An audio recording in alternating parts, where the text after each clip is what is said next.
ഒരു മനുഷ്യന്റെ വിജയ സാധ്യതകൾ 100% വീട്ടിനുള്ളിൽ ഇരിക്കുന്നു എന്ന് വെച്ച് കഴിഞ്ഞാൽ അത് ശരിക്കും വിശ്വസിക്കാൻ പറ്റും? എന്നെ കേൾക്കുന്ന ആർക്കെങ്കിലും വിശ്വസിക്കാൻ പറ്റും?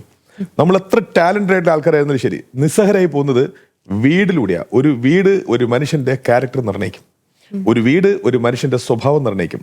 ഒരു വീട് ഒരു മനുഷ്യന്റെ അസുഖങ്ങൾ നിർണ്ണയിക്കും. ഒരു വീട് ഒരു മനുഷ്യന്റെ സാമ്പത്തിക ഭേദഗതികളെയും ഒരു വീട് നിർണ്ണയിക്കും. അത്രയും മാസ്റ്റർ പ്ലാനാണ് വീടിന്.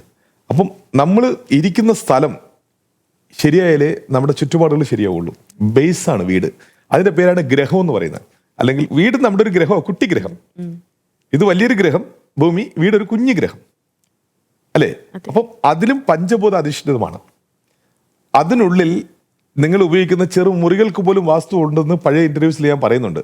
അത്രത്തോളം നിങ്ങൾ ഡീപ്പായി നോക്കിയില്ലെങ്കിലും മുഖ്യമായിട്ടുള്ള പ്രധാന സംവിധാനങ്ങളായ പ്രധാന വാതിൽ, കിണർ, septic tank, kitchen, upper tank, ഇത്തരം പ്രധാന കാര്യങ്ങളെല്ലാം വളരെ സൂക്ഷ്മമായി ചെക്ക് ചെയ്യണം.